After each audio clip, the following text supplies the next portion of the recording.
naturalism is correct? Yes, that you cannot prove that there is no reality beyond the material world. There's two separate questions here that have to be distinguished and carefully answered. I'll do it exceedingly briefing. Nature exists. If there's an argument against that, I haven't heard it.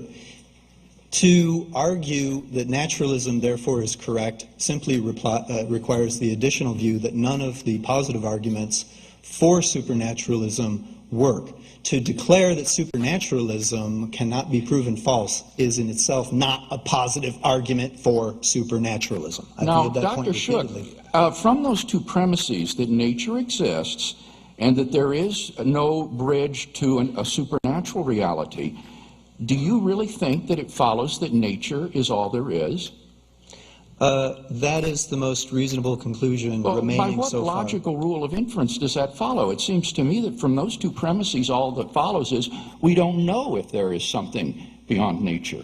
Let me try an analogy. Suppose, to see how my reasoning process works, let me try an analogy. Suppose you have a large sum of money you wish to invest, and I'm a broker, and I'm telling you the stock market's going up and up and up and up and up, and you say to me, well, now look, I'm pretty happy with my bank checking account. My money's really safe. Give me several positive good reasons for investing it in the stock market. And I proceed to give you one after another really weak in your judgment argument. And after you get past the third or fourth one, you stop me and you say, no, I'm not going to additionally try to put my money in the stock market. I don't want my money there. You haven't given me enough good reasons. Okay, now, the naturalist is somebody who retains belief in nature. This exactly illustrates my point. That person has not given you reasons to believe the stock market is going up. But that doesn't allow you anyway logically to conclude that therefore the stock market isn't going to go up or that it's going to go down. You simply have to withhold judgment. You see, it seems to me your reasoning here is logically invalid. No, it's not logically invalid. It's simply conservative. I'm very conservative with my money. Let's talk. Let me again try to explain very briefly without taking up your valuable time.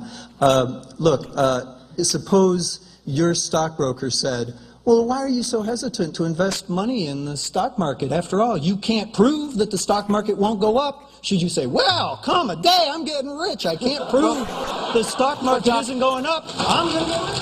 Come on, now, look, Dr. Shook. That's unwise. Dr. Shook, please, let's be serious. The point is, the point is, I assure you, I'm serious about money. From the lack of evidence that the market will go up, it does not follow that therefore the market will not go up. But it doesn't follow that it's going to go down. I agree with that and yet naturalism is the view that there is nothing beyond the physical world on your definition, and you admit you cannot prove that by reason, science, and experience. You're manipulating words. A naturalist is convinced that nature exists. Okay? So am I. You're asking the naturalist to additionally believe in the existence of the supernatural, and the naturalist is simply saying, give me some good enough positive arguments. That's not the definition of naturalism you give. Your definition of naturalism is that there's nothing beyond the physical world, that there's nothing in addition to matter and energy. There are no supernatural realities. And the absence of evidence for those leaves you at best with agnosticism, not with naturalism. Naturalism cannot establish its own worldview. Quite right. It's unfortunate we're back to debating terminology instead of reality. Look, this business of agnosticism is a bit odd. Suppose I were to say the reason why I don't believe in the supernatural is because, I have not enough good reasons to believe in it. Now, does this make me an agnostic or an atheist? In a weird sort of way, I'm both. They're not necessarily mutually exclusive terms.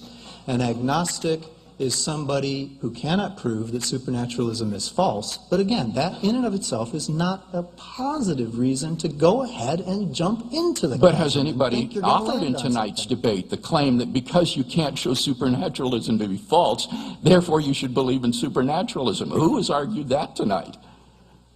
Well, nobody. I've given five When I positive hear arguments you for do have supernaturalism, tonight, and we've not heard any positive arguments for naturalism. All you have said is that my arguments fail, but that doesn't serve to establish that the material world is the only reality there is. There could be something beyond it. There could be something beyond it, and I've already All told right. you it might be more nature. For all you know or anybody That's knows, self-contradictory. I don't need the If it's supernatural. more nature, it's not beyond it. Right? That's a self-contradiction, friends. Those who say that there may be more nature beyond it, it's still nature. That doesn't say there is something beyond nature.